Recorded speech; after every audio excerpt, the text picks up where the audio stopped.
दोस्तों नमस्कार। दोस्तों पिछले एपिसोड में हमने लोहे के रेटों में बढ़ोतरी के कारण समझने की कोशिश की थी। खास बात यह थी कि बढ़ोतरी केवल भारत में ही हुई थी। इसके मुख्य कारण सप्लाई साइड में कमी, पावर शॉर्टेज और भारत में चल रहे लोकसभा चुनाव थे। चुनाव का भूत उतरा तो लोहे में लगी आग भी ठंडी पड़ गई। चुनाव खत्म हुए अभी 20-22 दिन ही हुए हैं कि देश भर की लोकल मंडियों में स्टील व स्क्रैप के रेट लगभग 2,500 से लेकर 3,500 रुपए प्रति टन तक गिर चुके हैं। विजाग स्टील प्लांट को रॉ मटेरियल की सप्लाई बेहतर तो हुई है, लेकिन नॉर्मल से अभी भी कोसों दूर है, जिससे वीएसपी का स्टील प्रोडक्शन अभी भी जरूरत से काफी कम है। रही बात पावर शॉर्टेज की, तो जैसे कि उम्मीद थी कि जून महीने के मध्य तक पावर की डिमांड अपने चरम पर रही और बिजली आपूर्ति में कमी के चलते पावर शॉर्टेज भी रिकॉर्ड स्तर पर रही। हालांकि पिछले एक हफ्ते से मानसून के चलते पावर डिमांड में कमी आई है और बदलते मौसम के साथ बाजार की दिशा भी बदली है। हालांकि लोकल बाजारों में गिरते रेटों के बावजूद इंटीग्रेटेड स्टील प्लांट्स अभी भी घोड़े पर सवार हैं और रेटों में किसी भी प्रकार की कटौती करने के मूड में नहीं हैं। इस एपिसोड में हम दो बातें समझने की कोशिश करेंगे। पहली यह कि लोकल बाजारों में रेट क्यों गिर रहे हैं, और दूसरी कि प्राइमरी प्रोड्यूसर्स आखिर रेट कम करने को तैयार क्यों नहीं हैं। सबसे पहले लोकल बाजारों में रेट गिरने के कारण समझते हैं। लोकल बाजार दरअसल चलते ही सेंटिमेंट्स और सट्टेबाजों से हैं और समय के साथ सेंटिमेंट्स बदलते रहते हैं। चुनाव खत्म हुए तो सट्टेबाजी भी खत्म हुई। ऊपर से लगभग पूरे भारत में मानसून दस्तक दे चुका है।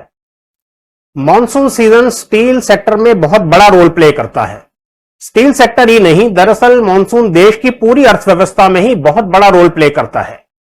हालांकि एक अच्छा मानसून किसी भी इंडस्ट्री के लिए वरदान माना जाता है, लेकिन जितने दिन मानसून चलता है उस अवधि के दौरान भारी वर्षा से कई हिस्सों में जल भराव हो जाता है, जिसके चलते कंस्ट्रक्शन प्रोजेक्ट्स बाधित होते हैं और स्टील की डिमांड, खास करके टीएमटी की डिमांड कुछ समय के लिए बहुत कम हो जाती है। हिस्टोरिकली यह देखा गया है कि वर्षा की वजह से मध्य जून से जुलाई अंत तक का समय स्टील डिमांड के लिहाज से लीन पीरियड माना जाता है। वर्षा के चलते पावर की डिमांड भी काफी कम हो जाती है और ऐसे में इंडस्ट्री, खास करके सेकेंडरी स्टील सेक्टर को पर्याप्त बिजली सप्लाई मिल पाती है। यानी कि जहां एक और स्टील की डिमांड कम होती है, वहीं स्टील की सप्लाई बेहतर होने लगती है। ऐसे में दूसरी तिमाही के शुरुआती दौर से ही अक्सर रेटों पर दबाव बना रहता है। ऊपर से चाइना से भारत में लगातार बढ़ रहे स्टील इंपोर्ट से भी लोकल बाजारों में सेंटिमेंट्स वीक बने हुए हैं। चाइना से आयात हुए हॉट रोल्ड कॉइल का रेट भारत में चल रहे रेटों से सस्ता पड़ रहा है।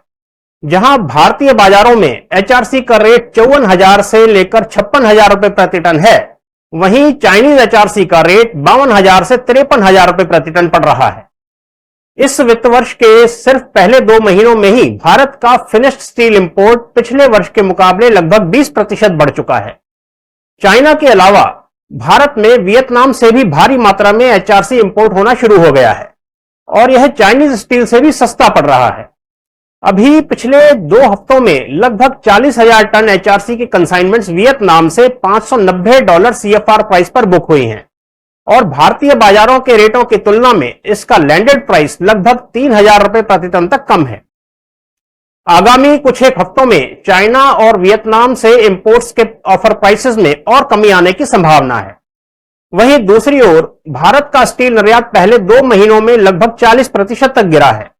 स्टील के आयात और निर्यात के यह तेजी से बदलते हुए समीकरण भारतीय स्टील मैन्युफैक्चरर्स, खास करके सेकेंडरी प्रोड्यूसर्स को यकीनन चिंतित कर रहे हैं और स्टील के रेटों को दबाव में रखे हुए हैं।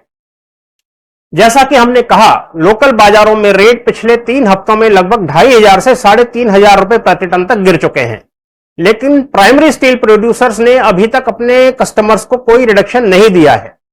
आइए इसकी वजह भी जानते हैं। पिछले 15 दिनों में मुझे दर्शकों की ओर से कई मैसेजेस आए यह बताने और पूछने के लिए कि आयरन ओर के रेट क्यों गिर रहे हैं और इसका स्टील पर क्या इंपैक्ट आएगा। मुझे खुशी है कि आप में से कई दर्शक लोहा बाजार को बेहतर समझने और समझाने का निरंतर प्रयास करते हैं। आप लोगों का यही पार्टिसिपेशन हमें प्रेरणा देता है। दरअसल चाइना में सरकार के कई प्रयासों के बावजूद वहां की लोकल डिमांड उठने का नाम नहीं ले रही है। ऐसे में कुल मिलाकर वहां के लोकल सेंटिमेंट्स वीक बने हुए हैं और चाइना के पोर्ट्स पर आयरन ओर की इन्वेंट्री रिकॉर्ड स्तर पर जा पहुंची है। ऐसे में चाइना में आयरन ओर के रेटों में गिरावट निरंतर जारी है, लेकिन भारतीय इंटीग्रेटेड स्टील प्रोड्यूसर्स पर इस गिरावट का कोई बहुत ज्यादा असर नहीं होगा, क्योंकि अधिकतर प्राइमरी प्रोड्यूसर्स के पास अपनी आयरन ओर माइंस हैं। ऐसे में आयरन ओर के रेट बढ़ने से ना उनको कोई बहुत ज्यादा नुकसान होता है और ना ही रेट गिरने पर उन्हें कोई ज्यादा फायदा होता है। फिर ब्लास्ट फर्नेस रूट के द्वारा बने हुए स्टील की कॉस्टिंग केवल आयरन ओर पर निर्भर नहीं करती, इसमें कोकिंग कोल का भी बड़ा योगदान रहता है और कोकिंग कोल के रेट पिछले कुछ एक समय से लगातार बढ़ रहे हैं।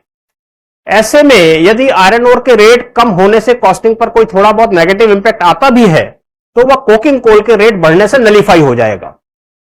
ऐसे में हमारा मानना है कि खाली आयरन ओर के रेटों में गिरावट से ब्लास्ट फर्नेस रूट से बने स्टील की कॉस्टिंग में कोई बहुत ज्यादा फर्क नहीं पड़ेगा। यह तो हुई पहली वजह।